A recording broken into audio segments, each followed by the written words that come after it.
తెలంగాణలో కాంగ్రెస్ ప్రభుత్వం 2 సంవత్సరాలు పూర్తి చేసుకున్న సందర్భాన్ని పురస్కరించుకుని మహబూబాబాద్ జిల్లా కేంద్రంలో ఏర్పాటు చేసిన విజయోత్సవ సభను ఎమ్మెల్యే డాక్టర్ మురళీ నాయక్ ప్రారంభించారు. ఈ సందర్భంగా నియోజకవర్గంలో 400 కోట్ల రూపాయలతో చేపడుతున్న పలు అభివృద్ధి పథకాలపై డాక్యుమెంటరీని ప్రదర్శించారు నిర్వాహకులు. ఈ సందర్భంగా ఎమ్మెల్యే మాట్లాడుతూ గత బీఆర్ఎస్ పాలనలో జిల్లాకు మంజూరైన గిరిజన యూనివర్సిటీ పామాయిల్ ఫ్యాక్టరీ ఏర్పాటుకు ఇక్కడ స్థలం లేదని బీఆర్ఎస్ నేతలు చెప్పడంతో ఇతర ప్రాంతాలకు తరలిపోయాయని విమర్శించారు. జిల్లాకు మంజూరైన railway periodical overhauling, regular overhauling, mega maintenance depot ఏర్పాటు కోసం అనంత అవతారం వద్ద 409 ఎకరాల భూమిని ఉచితంగా బదిలీ చేస్తూ రాష్ట్ర ప్రభుత్వం ఉత్తర్వులను రైల్వే శాఖ ఉన్నతాధికారులకు అందించామన్నారు. భూములు కోల్పోయే రైతులకు రాష్ట్ర ప్రభుత్వం నష్టపరిహారం చెల్లిస్తుందని హామీ ఇచ్చారు.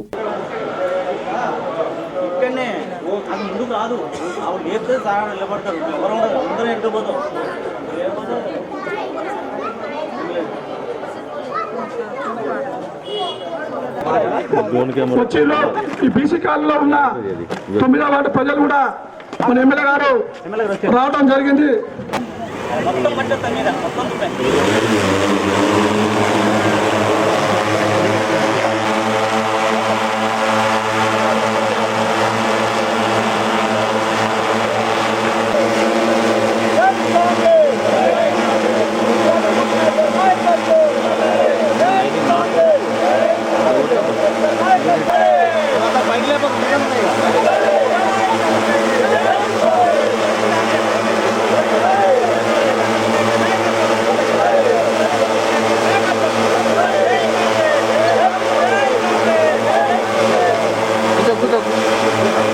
बैग में फोन కొంచెం ఇంకో రాని అందరు విజువల్ బాగుతున్నాయి రాదన్నారా